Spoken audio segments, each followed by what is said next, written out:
Okay, this isn't an easy video to make. I always try to be as transparent and authentic as possible on this channel, even if playing a more upbeat and energetic character would probably be better for business.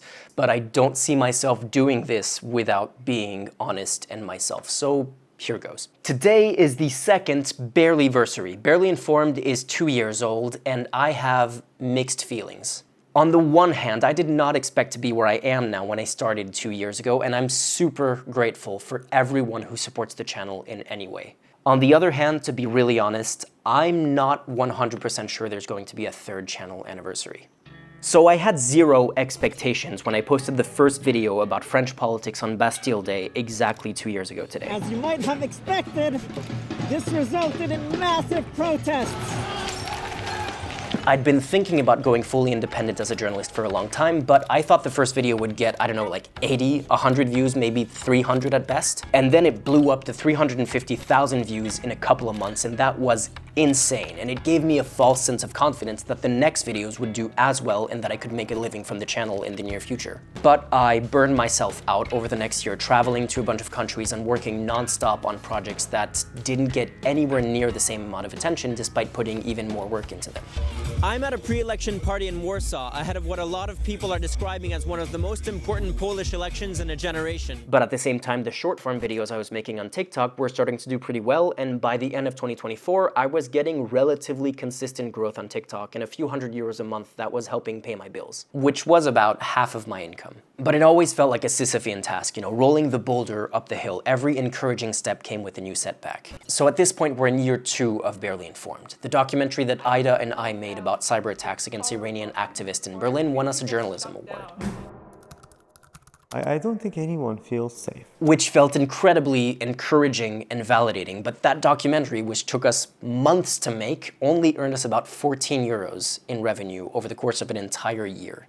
And around the same time as the Journalism Award, I made a big video about the National Rally, which did fairly well, and an even bigger video a few months later about Alternative für Deutschland, which did really well. And then the Barely Informed account on TikTok got nuked due to, I assume, mass reporting. I have to assume because TikTok never even bothered giving us an explanation. And now when new people follow Barely Informed on Instagram, they get a notification from Instagram that the account is flagged as a potential scam, which I don't even know how that works because we don't sell anything.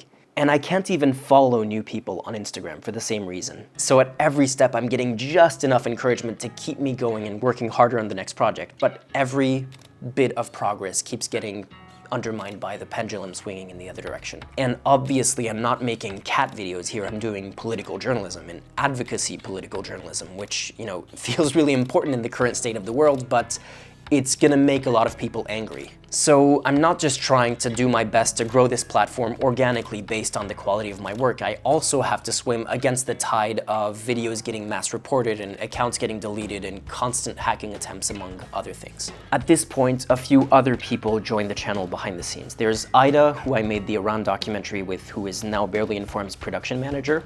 There's Jaakko, who's helping cut the live streams. There's Carolis, who recently offered to help with research and data analysis. Same with Camilo on video editing.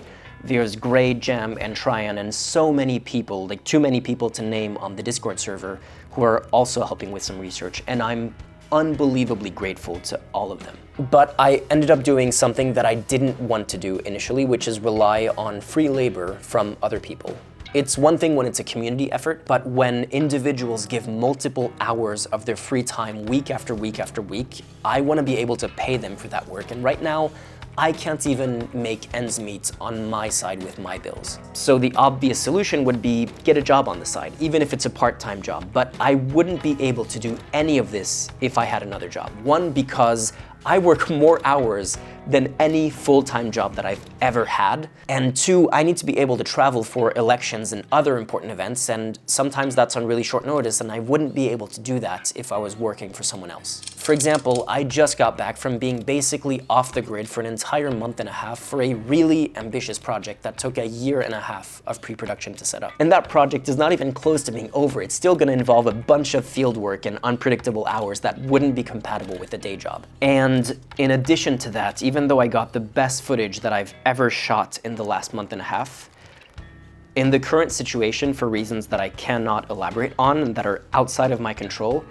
it doesn't look like I'm gonna be able to make the best version of this project that I could have made. And right now, I'm not even sure I'm gonna be able to make something that was worth the time that went into it. And that's the first time that this happens. I'm incredibly proud of the work that we've done on this channel, even when it takes way longer than I would like it to take. But so far, every time something could have been better, it was just limited by the fact that I wasn't able to make it better. It was a skill issue on my side. This time, some of it is a skill issue, but the most important part of it is out of my control, and that feels like that might be the straw that broke the camel's back. So yeah, all of this to say that the last 2 years have been a really wild roller coaster, and I don't regret any of it, but it's been a huge sacrifice in terms of time and energy and mental and physical health. When I look at early videos, it feels like I've aged 10 years in the space of 2 years.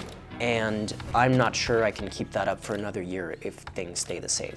So I'm not saying that we'll be shutting the channel down anytime soon. If anything, I'm gonna keep on giving everything I have left because we still have some cards on the table. We have ongoing funding applications for journalism grants that we haven't heard from yet, and those would make a huge difference. And there's half a dozen projects that I really want to finish no matter what. But I can see a future where after those are done, I might start to wind things down if there hasn't been some kind of breakthrough, because it's just not doable in the current state of things.